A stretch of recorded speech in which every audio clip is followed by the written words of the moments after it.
Hello, I'm Pastor Matthew Verhoeg, and welcome to 3-Minute Sermons. In this series, we're speaking about communication. I've broken biblical communication down into 4 laws. The first is speak the truth in love. The second, that we should be slow to speak and quick to listen. The third is to not let the sun go down on our anger. This command comes from God's word in Ephesians chapter 4, verse 26. Be angry and do not sin. Do not let the sun go down on your anger. This command comes directly after Paul tells the Ephesians to speak the truth to one another. And how often does a hard truth lead to anger? Anger is violent communication, communication that seeks to intimidate with words that are all heat and no light. Now, anger is bad 99% of the time, but Paul leaves some room for godly anger. The context here is sin in the Christian community, and Jesus himself, who was perfect in every way, got angry at the Pharisees. Now, godly anger is when we are angry at sin that dishonors God or harms an innocent. While godly anger exists, the majority of our anger is not about people dishonoring God or dishonoring others. It's about people dishonoring us.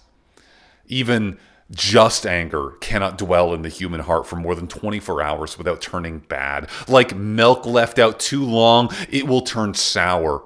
And if even godly anger needs to be dealt with right away, how much more than the kind of anger we normally deal with? In order to not let the sun go down on our anger, we need to recognize our anger and turn from it. Recognizing our anger is typically easy. We get mad, we yell, we break things, but there's also a lot of internal anger that we carry around with us. Maybe you're self-controlled. You don't go off like a firecracker, but you're more like a pressure cooker. You keep it all inside. You too must not let the sun go down in your anger. You need to deal with it in a godly way. When we get angry, there's often an idol that lies behind our anger.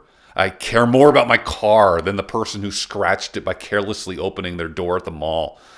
I care more about my leisure than helping my wife, so I get angry when she asks me to do something. Anger reveals our idols. We need to turn from our sin of anger. This means repenting to God and repenting to any that we've sinned against. This goes beyond just saying, I'm sorry. People who blow up are often great at apologizing. They've had lots of practice. And yet turning from anger goes beyond this because anger is caused by a sinful and idolatrous heart. We must both say, I'm sorry, and still do the hard work of putting off the heart idols that are the root cause of our anger. The idol of self, of money, of leisure. When we cast these away and replace them with a heart that honors God above everything else, we can then be more like Jesus Christ, who himself, even at the cross, was able to say to those who killed him, Father, forgive them, for they do not know what they do. Don't let the sun go down on your anger.